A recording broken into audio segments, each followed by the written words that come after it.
He's actually very, very confident, but his game Yeah. sucks because he Yeah. doesn't know what the fuck to say, and he says the dumbest shit ever that creeps girls, or not creeps girls out, but just pisses girls off. Like, most girls in Miami are just normal people, honestly. They just have bigger tits. Here with Alex from Playing with Fire, for you, like, what do you feel like is the biggest reason? Because I have some thoughts I want to hear your thoughts on. What's like the biggest reason that guys are struggling more than ever with actually getting dates and getting results with women? Yeah, that's a good question. So, are we talking about guys in the manosphere or men overall as a whole? Because the manosphere is only a small percentage of men, right? Yeah, yeah, yeah. Let's do men overall, but also in the manosphere, because I do want to talk about that too, because that actually I do really think that's like a good thing to talk about. Yeah, I think men overall, they struggle with number one, lack of confidence, and number two, lack of knowing what to do. We did a street interview where we went up to guys and asked them, "Hey, when was the last time you cold approached a girl?" Random dudes on the street, never heard about pickup or Mhm. anything like that. Over 50% of them have never cold approached a girl ever. They've never gone up to a girl on the street. So, yeah, a Mhm. lot of guys just simply. And when we asked them why, it's like, "Oh, I don't know what to say." Right? It's like kind of shit like that. It's not like, "Oh, I'm in a wheelchair and I can't fucking move." Yeah. So, not knowing what to do. And the guys that did cold approach, I would ask them, "Oh, cool. How did it go?" I was like, "Oh, not that good." "Well, tell me what happened." "Oh, no, I just went up to her and I was like, 'Hey, can I get your number?' And she's like, 'I'm busy." Right. So even the guys who do cold approach, the other 50%, like 90% of those 50% are doing the wrong thing. They're just either becoming on too strong or too weak. They're like just making technical fuck ups. Like, one girl was telling me that she was walking and some dude came up behind her and tapped her on the shoulder and like startled her. And then, like, Yeah. if you scare a girl, okay, it's gonna be pretty hard to turn that around. So it's just like a series of like literally just not knowing what to do. I think also men have become kind of deconditioned to do uncomfortable things. Technology makes Mhm. life so much easier. Like, you don't even have to leave your house Yeah. now. You can have everything delivered to you. It just removed. It's good in a lot of ways, right? I'm guilty of using Amazon all the time, but it's like 40 years ago, you had to go through some kind of hardships in your life. Like, you would have to actually, at the very least, you would have to leave your house and go places if you want to like buy Yeah. shit. You'd have to interact with people more.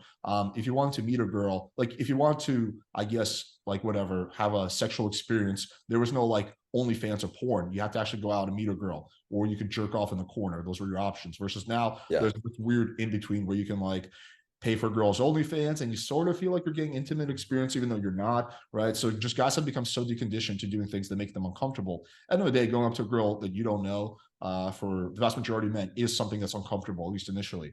And so people have become really bad at like getting past that initial discomfort, and also again not knowing what to do or doing the wrong thing, following the wrong information.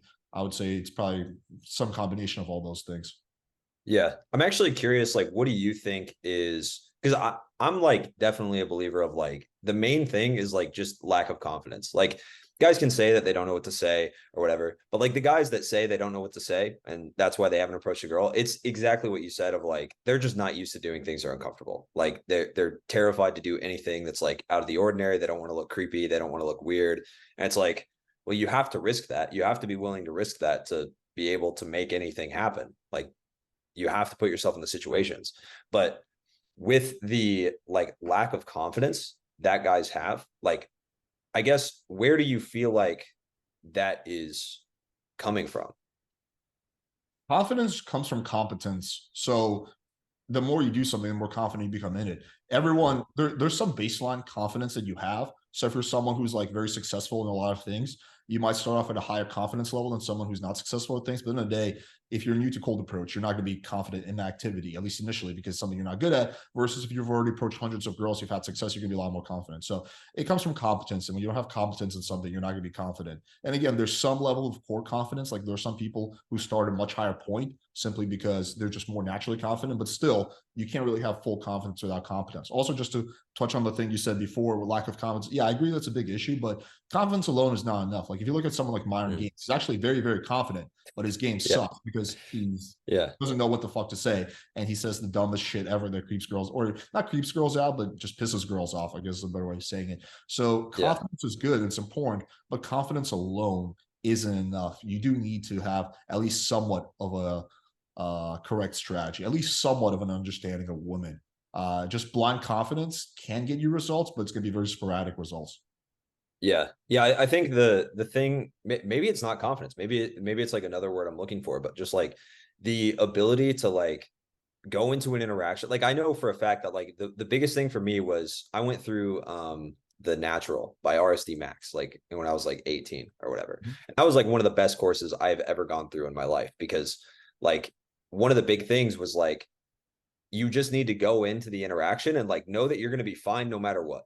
Like you might make a fucking fool of yourself, you might look stupid, or you might like stumble through your words and not know what to say. But at the end of the day, like you're going to be fine, like no matter what.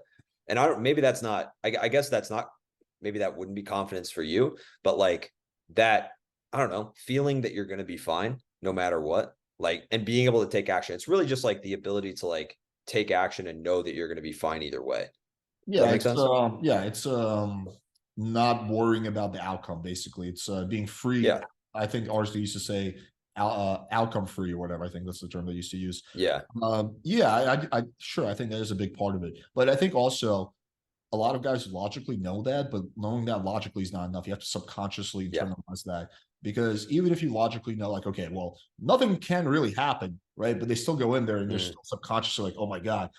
So you do have to what I call like prove it to your subconscious through getting like reference experience after reference experience. Like in yeah. therapy, they have a thing called desensitization therapy, which has kind of been like a big part of my like whole training for newbies when it comes to pickup. Basically, like if you're someone who's like really worried about like elevators, right? So what they do is they'll start off by getting you like just to look at an elevator, right? And then that's it for that day. Then they start getting you to like just touch the elevator button. That's it. Then they have you get in the elevator, but you don't go anywhere. Then they have you get in the elevator, you maybe go down one floor, right? So they're progressively desensitizing you to the thing that makes you worried. And I think like pickup is exactly like that. Like you want to progressively Hmm. desensitize yourself to the thing that gives you fear. So every time you approach a girl, you don't go into a state of fight or flight. Because I think for a lot of guys, when they start out, they're so anxious that when they're talking to a girl, they're in a complete state of fight or flight. Like they're not able Yeah. to strategically like manage the interaction. And if you ask them afterwards, what Yeah. did you say? They won't even know. Their brain is just like completely shuts off, right? And then they say weird shit like, wait, why did I say that? I didn't want to say that. Yeah. And that's because you're in a fight or flight, right? So you have to desensitize yourself to that stimulus until you get to a point where it doesn't make you uncomfortable anymore. Same thing goes for public speaking. Same thing goes for like literally any activity, like ever that requires, like for you to not be nervous, basically.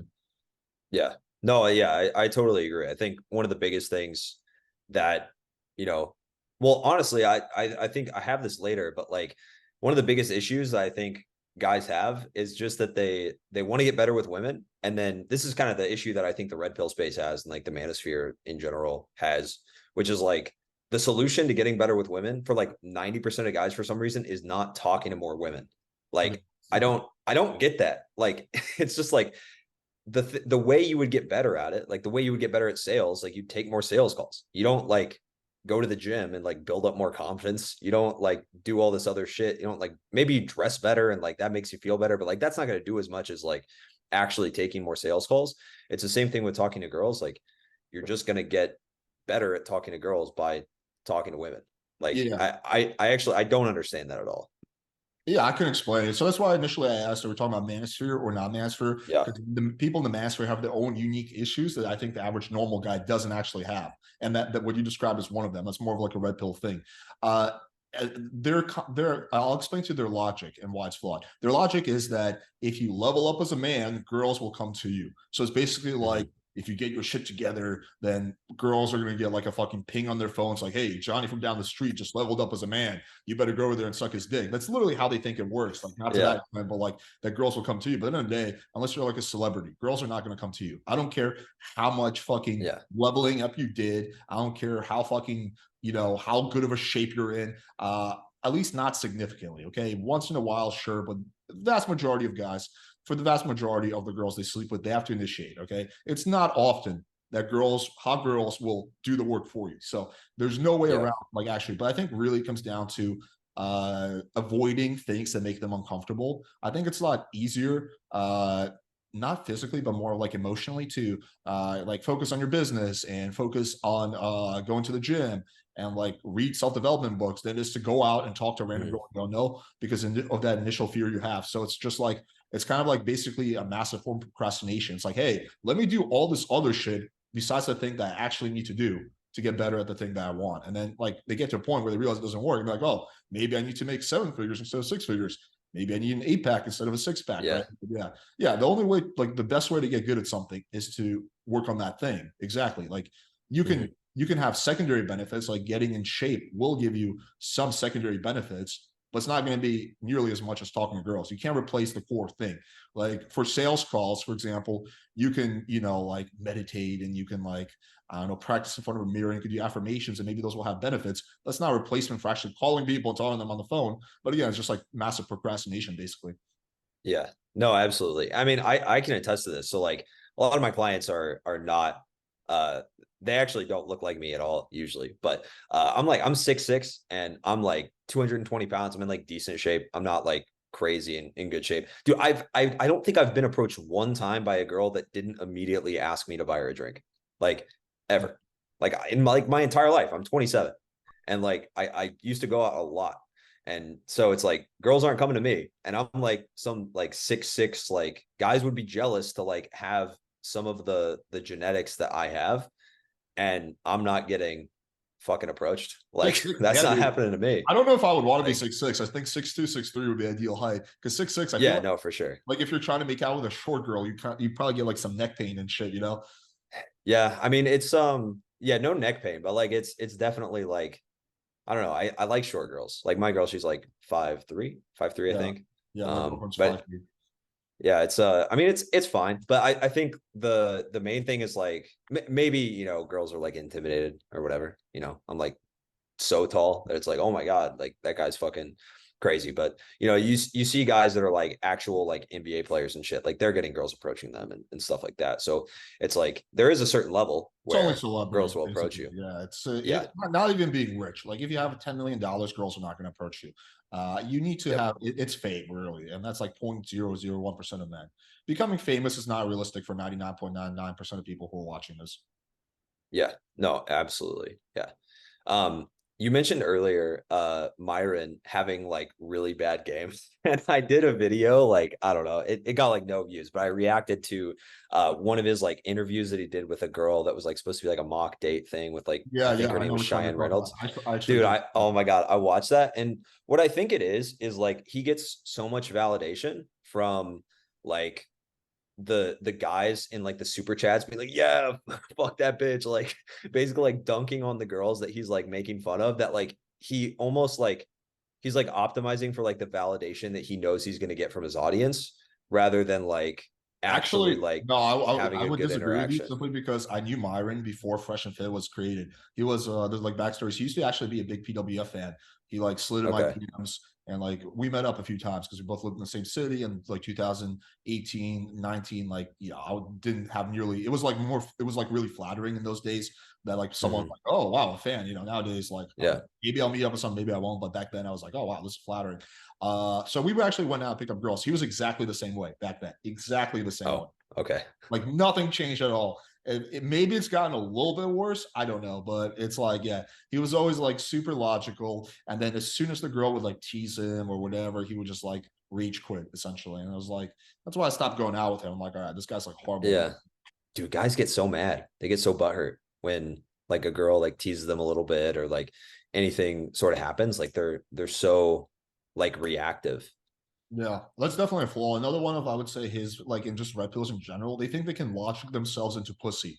So the way they see it is that they think of attraction as something that's logical because for them it is Yeah. logical. It's like, hey, this girl's hot, she has a low body count, so I'm interested in fucking her. It's a logical thing. Versus they think it's the same way basically for girls. Like, hey, well, I'm a high value man, I'm in good shape. I make 6 figures. So yeah, I mean, like, why would this? But they don't understand that Yep. attraction is largely emotional for girls, right? You can't just show up on a date and start listing facts about yourself. Like, hey, okay, let me Yeah. give you a quick background about myself. I'm 6'5". I make a lot of money. I have a pretty popular podcast. Like all that stuff is gonna just go way over a girl's head. And if anything, she's gonna think you're trying to brag.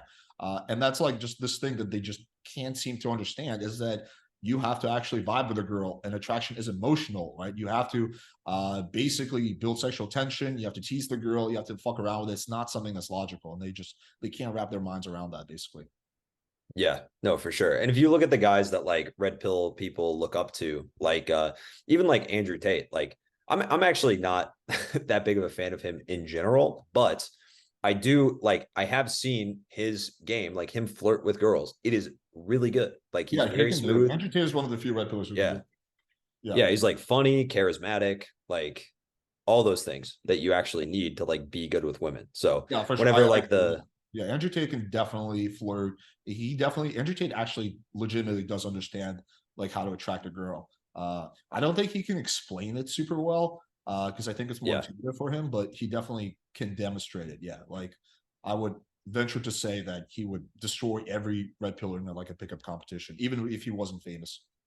yeah. No, yeah, absolutely. Well, that's why like whenever like all the like trafficking allegations, like pimping allegations and stuff like came out, I was like, I kind of believe it because like he could do it, you know? Like none of the red pill guys, like unless they use fucking like chains and ropes and shit, like they're not keeping a bunch of women in a house, you know, they're not doing it with just their words. But I feel like, you know, a guy like that actually could do that kind of thing. So Yeah, I mean, I feel like the videos of him like literally saying like, "Hey, this is how I fucking do this. yeah, Shit. I trick the girls into falling in love with me through leveraging sex, and then I get them to do. This is how I trick them into doing the webcam work. This is how I short them on money by saying that there's taxes, and I like. There's literally videos of him saying all that. So to me, yeah, that's like, okay, that's pretty definitive evidence. I mean, I don't know. I hope the dude yeah, doesn't go to jail because he's highly entertaining, and I actually like him as a person. I have like mild I've talked. I had his brother on for a podcast. I've talked with Andrew a bit. I do like him a lot as a person. So for that yeah. reason, I do hope he doesn't go to jail. But the evidence is overwhelming, I think, and I do think, unfortunately, he probably will go to jail. Yeah, that yeah, probably will happen. But yeah, no, like I've also said like hanging out with them would be fucking awesome. Like even if you like think that he's a total piece of shit, it's like it would be super fun to hang out with him, like without Yeah, a for doubt. sure. Yeah, I agree with that. Okay, so I know that you are, at least you were, a big fan of John Anthony, right? Like back in the day, at least a couple years ago when I used to follow your content. Yeah, we were friends. And okay, cool. Are you still friends or I don't actually know.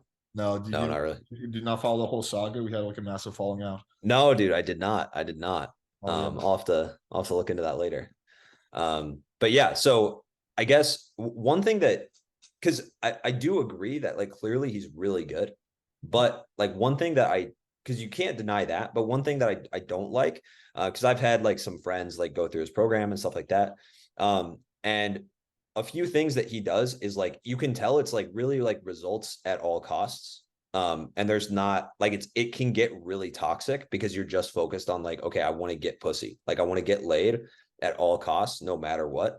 And I just was It's kind of extremely curious about, Machiavellian. Yeah, he's yeah, and he's said this publicly. He's a huge fan of the prince. He's extremely Machiavellian. It's like results at all costs. There's no like essentially right or wrong. He won't like break the law or anything like that. But aside from that, it's just pure Machiavellianism. I guess I was like curious about your take on that and like where the line for you is between like, okay, like get results and like actually having like good, normal, well-adjusted like relationships with people.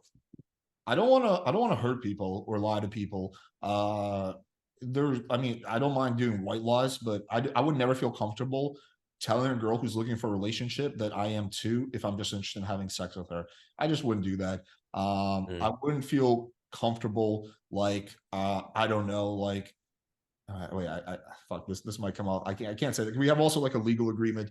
It's a whole thing, so I have to be careful with how I word something. So that way, okay. Yeah. but I just wouldn't want to like just get laid at all costs, right? Like I wouldn't want to Mhm. just take girls who are not interested in having casual sex and have casual sex with them, and then lead them on, and then have like a massive falling out.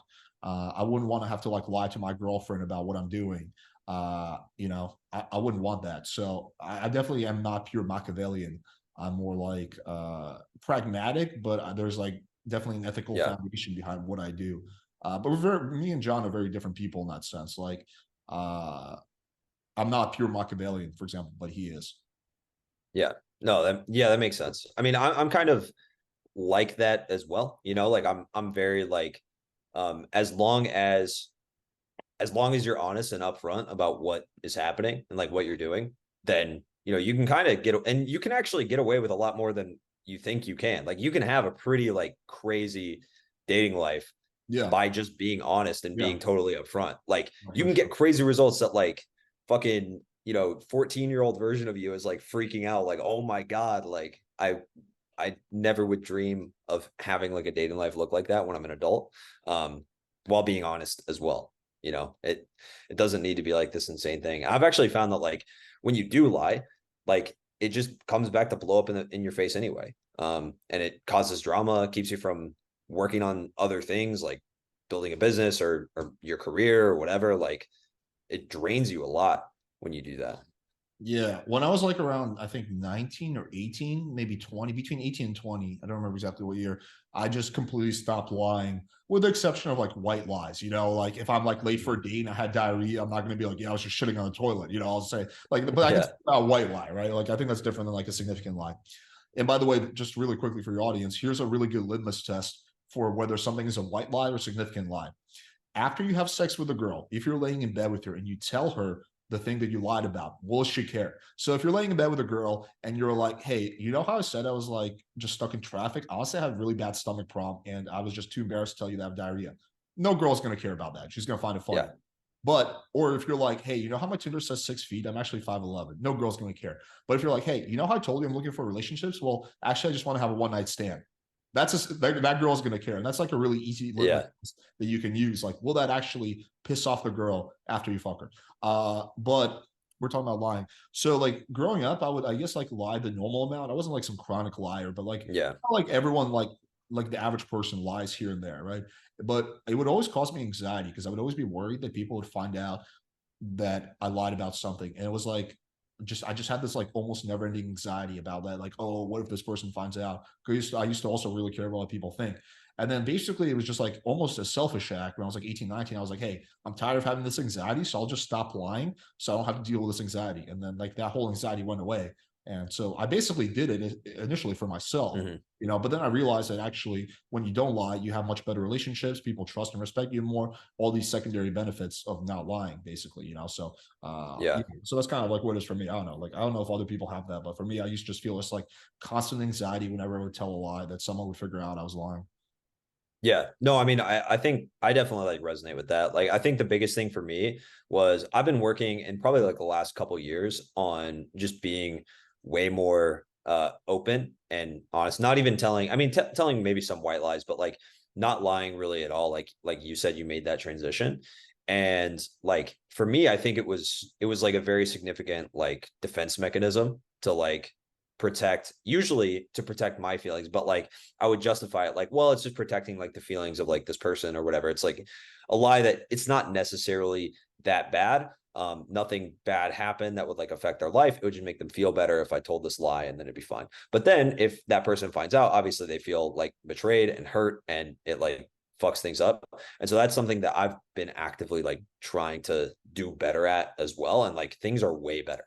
Like my life is way less complicated. I don't have that anxiety at all. That like someone's gonna find out I told a lie to them or whatever.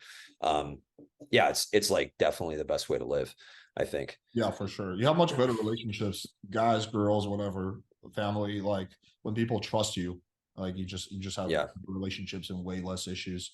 Yeah, yeah. Lying is definitely can comes back and bites you in the ass.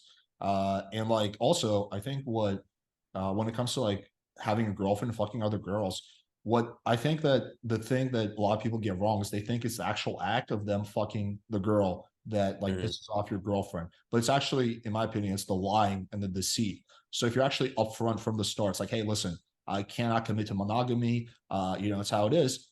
Then girls are going to be okay with you fucking other girls, right? It's just the lying that women don't like. The cheating, not so much the actual act of you having sex with another girl. I mean, some girls obviously will still not be okay with that, but I think really, if you Mhm. want to like, hey, I want to have a girlfriend, but also want to fuck a bunch of other girls, instead of lying to your girlfriend, which is just going to fall apart at some point. At some point, she will discover Yeah. you're lying, unless she's a total fucking brain dead retard.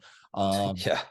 that like it's just better to just be upfront and honest from the start, and then you can actually sustain that long term. When it comes to like, going on dates and sleeping with other girls or whatever, yeah, it really is not the well, it's not a logical thing. So it's not like logically like I care that you slept with this other girl. It's that it's like the emotion of like how it makes them feel. So like there are certain contexts where like it would be fine for a lot of guys to like hook up with a girl, depending on like what their girlfriend valued. There are certain contexts where like maybe one example that's pretty obvious is like if you're going out, you're constantly chasing girls, you're like chasing pussy, you're swiping on Tinder all the time, like, hey, can I come over? Hey, can I come over? And you're like ditching your girlfriend to like go bang other chicks so you can get like the dopamine hit of like sleeping with a new girl. That's probably going to sit way worse with a girl than you being at a party with some friends and then a girl ends up sucking your dick or like having sex with you. That's going to feel way different because of like how it happened. Does that make sense? Yeah, it does. I mean, I think it depends on the girl, but like there's Yeah, definitely obviously. degrees of it. Like my girlfriend doesn't give a shit if I fuck some random girl, but if I fuck one of my exes or I start like going on dates with girls, then she will care. So I think that like really Mm, for like I guess we're kind of talking about one way open relationships is that there needs to be like some semblance of exclusivity. So basically the way I do and pretty much everyone I know does is like, hey, I'm emotionally exclusive to you. So that means I'm not going to love another girl. I'm not going to do romantic stuff with another girl. I'm not going yeah. to cuddle with another girl. It's purely sexual. So that the girl still feels like there's some level of exclusivity, and it's a true feeling, right? That's because that it really is the case. And there does need to be like, like an honest discussion about it. But it won't work with every girl because some girls are just too jealous. But if you get a girl who's not jealous, which is generally the kind of girls I typically go for Yeah. relationships, it's totally sustainable. Honestly, this is like a pretty selfish question. Because I've been, well, obviously you're on the channel right now, but like in general, I've been pushing myself to make more connections and talk to more people. I'm going to like the big influencer gym here in Nashville. Like I've met a lot of really cool people already. And it's kind of scary how quickly you can actually get put on to like a lot of different shit. Like I've been on podcasts lately and I'm getting a lot more exposure, like people reaching out to me for coaching and stuff. Oh, no. And it's yeah, thank you. But it's like kind of scary because I think when I went through my pickup phase, like I overcame the issue of like caring about what people think on like a micro scale. But now I think like with the new like attention and the potential for new attention, I'm like potentially holding myself back from like going out and like making more connections, capitalizing on those connections and things like that.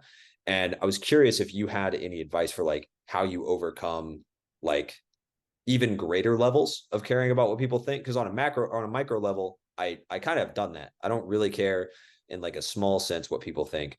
But as soon as it becomes a thing where like, oh fuck, like maybe I have 10,000, 50,000, 100,000 followers, like that's a lot of eyeballs on me. Like that's kind of scary.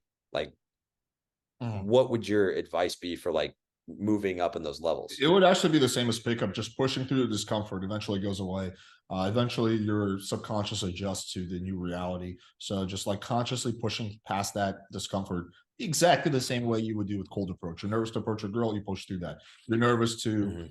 have a threesome, you push through that. It would be the same exact thing. Just push that through that discomfort, and eventually your brain just adjusts. Like I used to get a little nervous before doing like live streams and podcasts, but I've done so many of them now that like there's literally like zero anxiety. Like it's just like it's so repetitive to me. It's still fun, but it's just like there's no Yeah. anxiety. So it's kind of like that, just pushing through it.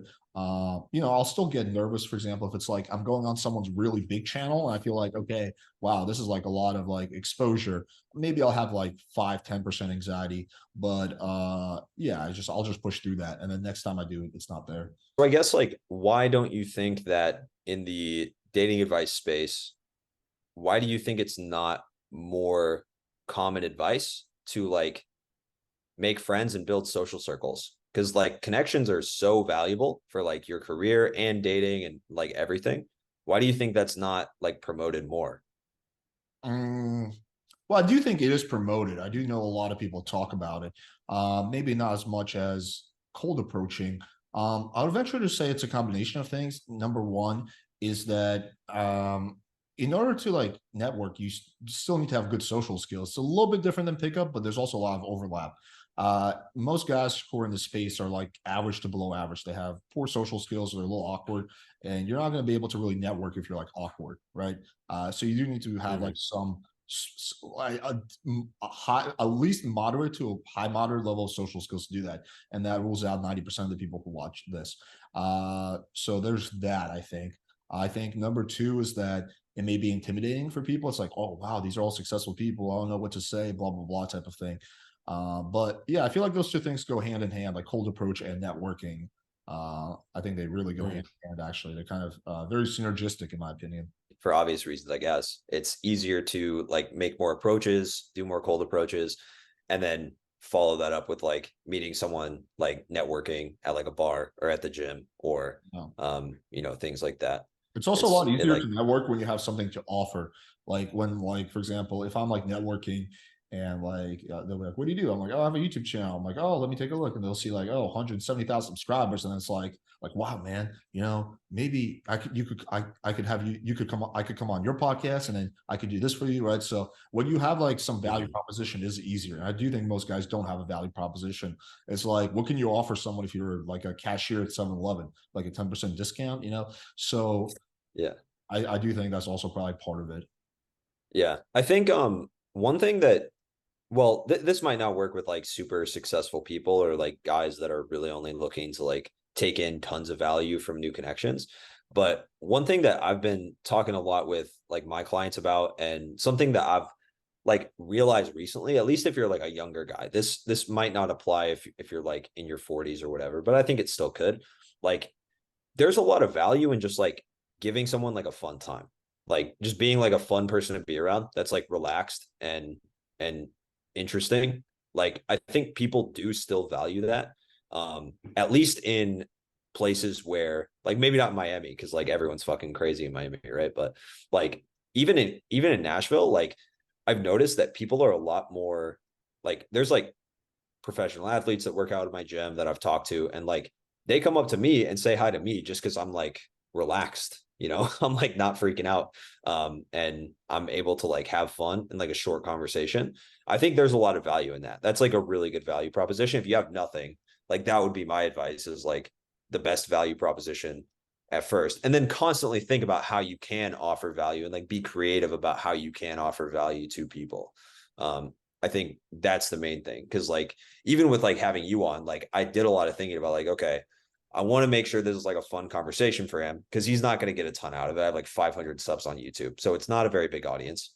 I just want it to be a fun thing for him. I just want him to like get as much out of it as possible, which like I don't have the audience to offer. I don't have like, there's probably not a huge money making opportunity here, but it'd be a fun conversation. And so I'm there's a little bit value of a there. different case though, because when I was a smaller YouTuber, it would frustrate the fuck out of me that none of the bigger creators would collab with me. And so I just like, Mhm. basically it's just like it would annoy the shit out of me. So I try to like remedy that by being open to collaborating with anyone who seems like not crazy, regardless of the amount of the subs. Like I'll go on channels that have like Oh, 50 okay. subs.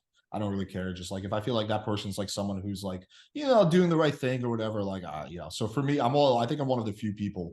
I mean, I'm sure there's others, but I don't think there's too many people who are like, yeah, whatever, fuck it. I'll just have a conversation with a random person. I think that like the point still stands. Like if you can just make sure that you're giving like whatever you can, like even if it's just because it's kind of like even you, it's like you're getting the fact that like you feel like you're making up for the fact that like those asshole bigger YouTubers like didn't collab with you when you were smaller. And so you're getting that from it, right? Like there's still value from it. Sure, yeah. It's kind of like, yeah, like I mean, at the end of the day, I guess everything is selfish, right? Even volunteering because you're Yeah. doing because you feel good that you're helping someone. So is Yeah. anything really selfless? I don't know, probably not. Yeah, no, exactly. Is there anything, because I was actually curious about this. Is there anything going on in like the dating like or like red pill space right now that you think is like interesting that you want to talk about? Because everything's like always it's always like the same stale shit, you know? It's Is like there a bunch anything of it's interesting? like a bunch of like high school mean girls just bickering and like infighting about like, oh my god, you said this about me. I mean, there's always like new dramas. Like the Zerka has been an interesting character to follow, and all his various Yeah. fallings out, like falling out with Sneeko, and then like they start trying to fight Andrew Tate. So he's been like kind of an interesting character to follow. But nothing really that I think is like super interesting. I mean, the Fresh and Fit saga was really interesting. This was like little 3 months ago when they had their second round of drama with Abba and Preach. That was highly entertaining. Yeah. I was enjoying that a lot. Um, yeah, but other than that, man, I mean, like nothing really. Just it's like the typical like fighting and infighting and just like Mhm. random shit like that. Yeah. Um, yeah, I don't know if there's anything like super interesting that comes to mind that's like going on in the manosphere. But it feels like to me, I don't know. I've been doing this for so long. To me, it all feels like kind of repetitive. But sometimes there's good drama that I Yeah, would definitely like watch. Like the Fresh and Fit Ab and Preach thing that was highly entertaining. that was good shit. It has been interesting to see, Modern Life Dating, his whole like fucking saga and downfall. That was about 3 months ago. But I covered that on my channel. That was pretty entertaining. Hunter Mhm. Avalone's wife situation, that was pretty interesting. I didn't cover that just because I felt like it's like too personal, but it was really fascinating to watch. The screenshots coming out and that the dude she was cheating on, especially because he was supposed to be like have like a very healthy relationship, and that was like the pinnacle of his argument Mhm. for, like years. It's like, look at me, I have this healthy relationship and I don't do all this shit, and then it turns out it's like the opposite of a healthy relationship. This girl's on OnlyFans Yeah, trying to meet up with random dudes to have sex with them. And I've talked to yeah. Chris. She's such a nice girl. I was so surprised when I saw that, but I guess you get bored. So yeah, I don't know. That's basically it. I guess that I can Yeah. think. Do you think that like Um, okay, because this is like the red pill porn basically is like just like finding guys that get cheated on and being like, see, women are fucking awful or whatever. Like, do you feel like that's like I feel like that's ultimately like hurting things, right? It's definitely making guys Yeah, it worse definitely for hurts things. So you women. think that's every girl. It's like rage porn. Yeah, there's like channels like I think Darius M. His whole channel, he has like half a million subs, is just dedicated to literally that. Look at how this modern girl fucked over this guy, and just that same thing over and over again. He gets like 300,000 views per video. So yeah, Jesus. there's a lot of that. Yeah, it's just like kind of outrage porn, basically. Yeah.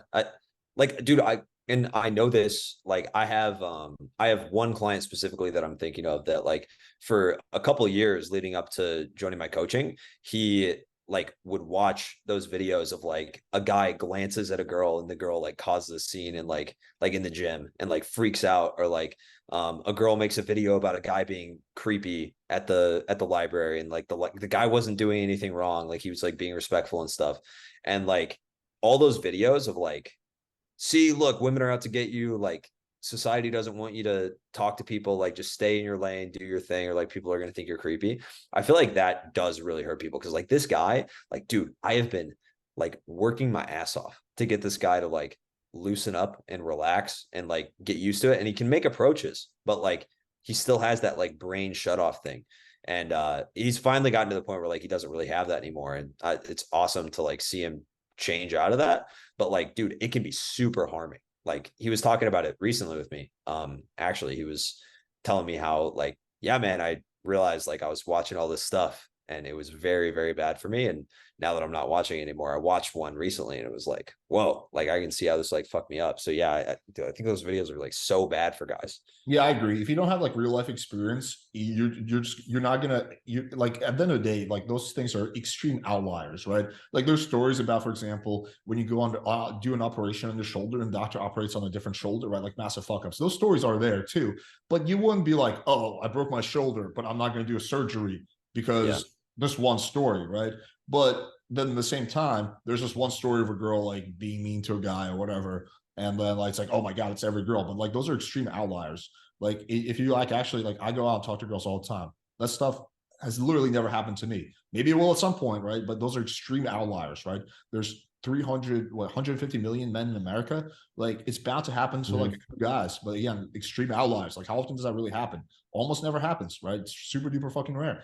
But yeah, I mean, there was like this recent Wheat Waffles video that I like roasted where he was talking about how he got kicked off college campus for like filming a video there. And he like made such a big deal out of it. And it was like a whole thing. And the comment section was like, see, this is what happens when you're not a Giga Chad and you approach girls. And I'm like, dude, this has happened to every single YouTuber. Like every single YouTuber who films on college Yeah. campus long enough gets kicked off college campus. This is not indicative of anything at all, besides the fact that you're filming on private property and they don't want you filmed there. And it's like no one understood that common sense thing. And there was like, well, this would never happen to Chad. And then I just like screenshot it, like this guy who is a Chad getting kicked off a college campus. I'm like, what about this YouTuber? And they're like, oh shit. I don't, Yeah. he's not Chad enough. So yeah, I mean, yeah, for sure. That can definitely like delude your mind. I mean, some guys literally think that there's like a 50% chance a girl's gonna file a false rape charge for you every time you have sex with a girl. Like they literally think Yeah, that dude. it's that common. When in reality, like false rape charges are extremely rare. In terms of Yeah. conviction, you're as likely to be hit by lightning as you are to be convicted of a false rape allegation. That's how Yeah, rare it dude. is. It's Yeah, so no, rare. it's insane. I mean, I have like I have lots of experience with women. Like I've had tons of sexual experiences with women. The worst thing that's ever happened to me is a girl made a Facebook post about how I was like too pushy, but I have texts from her saying like, "Oh, I had a great time" and stuff like after. So it's like she just like maybe felt bad about it, like maybe a few months later, and she made it like 6 months after. She made the post like 6 months after. That's the worst thing that's happened to me. And like, Mm. yeah, it sucked. It did suck. Like my face was in a fucking Facebook group, and like it sucks. Guys will talk about how like women are like so entitled now, and like they like expect everything from you, dude. I have not dealt with an entitled woman in like 2 years. Like, I mean, I probably have talked to them. You do live in it's a little bit different in like Miami, but yeah, sure. But Oh yeah, for sure. there's most women in Miami then they are not entitled. Like there's still like the fresh and fit girls are a massive sample bias, right? But Yeah, yeah, sure. I mean, obviously it's better where you live, but those non-entitled girls definitely exist in Miami. There's plenty of them. Most girls in Miami are just normal people, honestly. They just have bigger tits. That's really it. yeah, There's yeah. they're like normal people. Yeah, for sure. I mean, I think the worst thing I've ever had happen was this one chick who I met up with off an app, and I like kind of instantly rejected her because she was like 25 pounds, 35. No, she was more like 35, 40 pounds fatter than her photos. I was polite. I was like, hey, I'm sorry. I appreciate you coming out, but just really not feeling it. I just want to be upfront. And she's like, okay, that's fine. And she starts texting me saying how I raped her and how she's gonna go to the police. I was like, sweetheart, I saw you for 10 seconds. Like, there's no way I could have possibly like no one's gonna buy that. And she's like starts Yeah. telling me how her vagina's bleeding, even though we literally saw her for 10 seconds in a public place, and how she's gonna go to the police. And I was like slightly worried, but not really. I called the Yeah. police and I was like, hey, this crazy bitch might call in and say that I raped her, but I didn't. And they're like, you're good, bro. Don't worry about it. And then that was basically it. That was the end of it. So, you know, and I got a funny video out of it. And the whole internet roasted her. But yeah, I mean, like really, yeah. And I've Mhm. approached like thousands of girls. That's probably the worst thing I've ever happened. And it wasn't even that bad. Yeah. Yeah. No, it's really not. And like I think something like that probably could like absolutely destroy somebody's life. But like if you have enough reference experiences, like actual experience, like in real life, like there's always that irrational part of you that's like, oh, like fuck, like maybe something bad could happen from this. Like you're always naturally gonna be worried. It's like when you get those like scam texts and you know it's a scam, but you're like, fuck, like what if this is like real? It's like stuff like that. But outside of that, yeah, it's not too bad. Where can they find your stuff? Probably my YouTube channel is the best place. So just type in Alex playing with fire on YouTube or whatever. Yeah, or just playing with fire, whatever. There's a fucking movie that came out. It's called Playing with Fire. So that kind of fucks with my SEO a little bit, but on Yeah. sometimes I'm ahead of them, sometimes I'm behind them. So basically playing with fire on YouTube. TikTok I have, although I don't really care as much about my TikToks as I do about YouTube. I have a website called playingfire.com. On there, you can see like my lay reports where I show all the screenshots. We have free guides, free tips. We have a lot of free shit on there. We have a free ebook that you can get. We have forums.playingfire.com where you can like ask questions and sometimes I'll answer them myself actually, also completely free. I would say, yeah, like one of those places, probably YouTube channel would be the best place.